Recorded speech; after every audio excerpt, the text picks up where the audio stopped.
Hello students, welcome back. आज की video के अंदर हम एक्टिविटी सीरीज ऑफ मेटल्स या फिर इन्हें रिएक्टिविटी सीरीज के नाम से भी जाना जाता है उसको डिटेल में पढ़ने वाले हैं।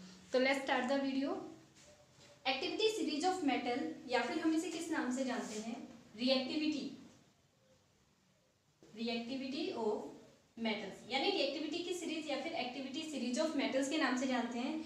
यहाँ पर मैंने सारी मेटल्स लिखी हुई हैं वन बाय वन, और इनका ये जो ऑर्डर है, जो हम एक्टिविटी सीरीज के बारे में बात कर रहे हैं, down the group, actually group तो है नहीं है, इस सीरीज के अंदर जब डाउन द सीरीज हम मूव करते हैं तो जो केमिकल रिएक्टिविटी है वो स्लो डाउन होती जाएगी, कम होती जाएगी। फर्स्ट नंबर के ऊपर जो मेटल प्रेजेंट है, जो एलिमेंट प्रेजेंट है, वो मोस्ट रिएक्टिव होगा। उससे नीचे थोड़ा सा कम reactive, then less reactive, lesser reactive and so on continuously. और जो लास्ट में एलिमेंट आएगा, जो मेटल आएगी, वो सबसे कम रिएक्टिव रहेगी। लेकिन इसमें बीच में एक जगह पर हाइड्रोजन भी लिखा हुआ है जो कि नॉन मेटेलिक होता है। जो हाइड्रोजन है नॉन मेटेलिक है। यहाँ पर हाइड्रोजन लिखने का भी एक मेन रीजन ये होता है कि जितनी भी मेटल इस हाइड्रोजन के ऊपर प्रेजेंट हैं, अगर उनके अंदर हम इन्हें एसिड्स के साथ रिएक्ट करवाते हैं तो क्या होगा, ये इजीली उसके साथ रिएक्ट करेंगे, एसिड के साथ कोई कॉरस्पॉन्डिंग सॉल्ट जनरेट करेंगी और हाइड्रोजन गैस को इवॉल्व करवाएंगी। लेकिन अगर हाइड्रोजन से नीचे जो एलिमेंट लिखे हुए हैं इनको एसिड्स के साथ रिएक्ट करवाने की कोशिश करें, डाइल्यूट एसिड्स के साथ ही जो मिनरल एसिड होते हैं, तो ये कभी भी उनके साथ रिएक्ट नहीं करेंगे, कोई भी कॉरस्पॉन्डिंग प्रोडक्ट हमें नहीं मिलेगा। दिमाग में बिठा लें, ये बात अच्छी तरीके से ध्यान में रखें। हाइड्रोजन से ऊपर जितने भी एलिमेंट्स हैं ये ज़्यादा रिएक्टिव होते हैं हाइड्रोजन के कंपैरिजन में, जिस वजह से जब भी ये एसिड के साथ रिएक्ट करेंगे तो हाइड्रोजन गैस को रिलीज करवाएंगे, जबकि हाइड्रोजन से नीचे जितने भी एलिमेंट लिखे हुए होते हैं वो लेस रिएक्टिव होते हैं, और लेस रिएक्टिव होने की वजह से ये कभी भी एसिड के साथ रिएक्ट करके हाइड्रोजन गैस को प्रोड्यूस नहीं करेंगे। ओके, सेकेंड चीज, जितने भी एलिमेंट यहाँ पर ऊपर लिखा हुआ होगा वो अपने से नीचे वाले एलिमेंट्स को डिस्प्लेस कर सकता है। अगर सॉल्ट फॉर्म के अंदर प्रेजेंट है कोई चीज और ज्यादा रिएक्टिव एलिमेंट हमने लिया तो वो लेस रिएक्टिव एलिमेंट को इजीली डिस्प्लेस करके उसकी पोजीशन को ले लेगा।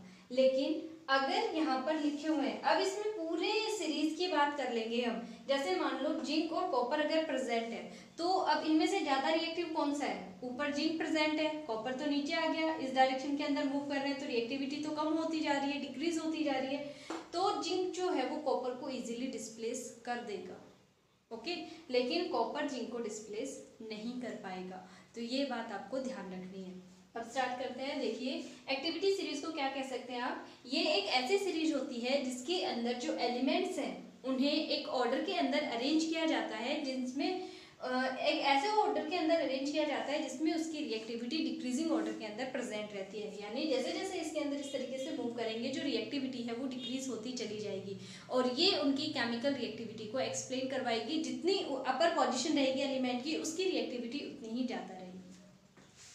अब देखिए, रिएक्शन विद एसिड्स, एसिड्स के साथ रिएक्ट करवा के देखते हैं हम यहाँ पे लेते हैं पोटेशियम, ठीक है, पोटेशियम मेटल लिया मैंने और इसे मैं रिएक्ट करवा रही हूँ HCl के साथ में। क्या होगा देखते हैं, KCl plus H2। Okay, salt plus क्या बना, hydrogen gas, salt plus hydrogen gases phase के अंदर रहेगी, ठीक है। इसी तरीके से मैंने लिया यहाँ पे सोडियम प्लस HCl, किसमें कन्वर्ट हो गया ये, NaCl प्लस H2 के अंदर। ओके, इसी तरीके से मैंने लिया मैग्नीशियम और अब एसिड चेंज कर देते हैं, H2SO4 के साथ रिएक्ट करवाया तो भी क्या होगा, MgSO4 बन जाएगा, और साथ में जो हाइड्रोजन गैस है वो इवॉल्व आउट होगी। रिएक्शन में यहाँ पे बैलेंस नहीं कर रही हूँ, आपको बैलेंसिंग सिखाई जा चुकी है तो आप बैलेंस करके लिखेंगे, है ना। तो यहाँ पे देखिए, हर एक यहाँ पे HCl हाइड्रोक्लोरिक एसिड का यूज किया है, यहाँ पर किसका यूज किया है हमने, H2SO4 सल्फ्यूरिक एसिड का, तो ये कॉरस्पॉन्डिंग सॉल्ट जनरेट कर रहे हैं। यहाँ पर मैग्नीशियम सल्फेट है, सोडियम क्लोराइड है, पोटेशियम क्लोराइड है, ये सारे सॉल्ट के टाइप है, और ये साथ में कौन सी गैस रिलीज कर रहे हैं, हाइड्रोजन गैस इवॉल्व आउट हो रही है। इसका मतलब क्या है कि ये सारे के सारे एसिड के साथ रिएक्ट करके हाइड्रोजन गैस को प्रोड्यूस करवाती हैं जितनी भी मेटल्स होती हैं। अब हम बात करेंगे कॉपर की। कॉपर को रिएक्ट करवाया हमने HCl के साथ में, क्या प्रोडक्ट बनेगा? कोई भी प्रोडक्ट नहीं बनेगा, कोई रिएक्शन प्रोसीड यहाँ पर नहीं होगी। किस रीजन की वजह से? क्योंकि रिएक्टिविटी सीरीज के अंदर कॉपर जो है वो हाइड्रोजन के नीचे आ जाता है। अब ये इसे डिस्प्लेस नहीं कर सकता, कॉपर जो है इस H आयन को यहाँ पे डिस्प्लेस नहीं कर पाएगा, जिस रीजन की वजह से ये कोई भी रिएक्शन प्रोड्यूस नहीं करेगा। फिर साइंटिस्ट को लगा हो सकता है कि ये सिर्फ HCl के साथ ही रिएक्शन ना दे रहा हो, किसी दूसरे कंपाउंड के साथ दे दे, तो उन्होंने कॉपर को H2SO4 के साथ भी रिएक्ट करवाने की कोशिश की, लेकिन तब भी सेम रिजल्ट मिला, कोई भी हाइड्रोजन गैस प्रोड्यूस नहीं हुई। और हाइड्रोजन गैस प्रोड्यूस नहीं होगी तो सॉल्ट में भी जो कंपाउंड है हमारा वो कन्वर्ट नहीं हो सकता है, ये एलिमेंट सॉल्ट के अंदर कन्वर्ट नहीं होगा अगर हाइड्रोजन गैस नहीं निकली। यहाँ से हाइड्रोजन जा रहा है तभी तो ये मैग्नीशियम इसकी जगह पे आ रहा है। हमने अभी कहा था ना कि अपर जो एलिमेंट होगा वो अपने से लोअर एलिमेंट को इजीली डिस्प्लेस कर सकता है, तो ये सारे हाइड्रोजन से ऊपर प्रेजेंट है, तो ये इजीली हाइड्रोजन को यहाँ से डिस्प्लेस कर दे रहे हैं और उसकी पोजीशन खुद ले ले रहे हैं।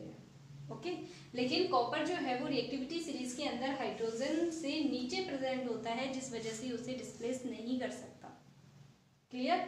तो ये ध्यान रखें, ये एक्सेप्शन हो गया है आपका कि कॉपर जो है वो इनके साथ रिएक्ट नहीं करेगी। अब हम लेके चलते हैं एक एग्जांपल यहाँ पर सॉल्ट का। जैसे मान लीजिए हमने लिया कॉपर सल्फेट, ठीक है, रिएक्शन विद सॉल्ट कर रहे हैं हम, इसके अंदर मैंने जिंक डाल दिया तो ये सॉल्ट प्रेजेंट है, और क्या लिया है हमने यहाँ पे मेटल लिए है, ठीक है, क्या रिएक्शन होगी? अब देखिए इसमें जो कंसेप्ट अभी आपको बताया गया था वही अप्लाई करें कि अगर जिंक रिएक्टिविटी सीरीज में कॉपर से ऊपर है तब तो ये इसे डिस्प्लेस कर देगा, और अगर नीचे है तो नहीं करेगा। अब कॉपर तो यहाँ प्रेजेंट है और जिंक कहाँ है? यहाँ पर प्रेजेंट है, तो ये इजीली ऊपर प्रेजेंट है ना जिंक, तो ये तो इसे भगा देगा, इसकी जगह ले लेगा, तो यानी किस में कन्वर्ट हो जाएगा? ये ZnSO4 के अंदर, प्लस कॉपर जो है वो अलग हो जाएगा। क्लियर? तो ये रिएक्शन यहाँ पर प्रोसीड हो जाएगी। सेम अगर इसकी जगह पे मैंने लिखा होता ZnSO4 प्लस Cu, और अब मैं कहती कि आप मुझे रिएक्शन करके दिखाइए, यानी एक सॉल्यूशन लिया मैंने जिंक सल्फेट का एक बीकर के अंदर और उसमें मैंने कॉपर जो है कॉपर की रोड डिप करवा दी, तो क्या इसके अंदर रिएक्शन पॉसिबल है? कॉपर यहाँ प्रेजेंट है, ये अपने से नीचे वाले को तो डिस्प्लेस कर सकता है 1%, पर क्या ये इसे जिंक को डिस्प्लेस कर देगा? नहीं करेगा। तो इस वजह से ये जो रिएक्शन है प्रोसीड नहीं हो सकती, ठीक है, क्योंकि जिंक की रिएक्टिविटी ज्यादा है कॉपर के कंपैरिजन में।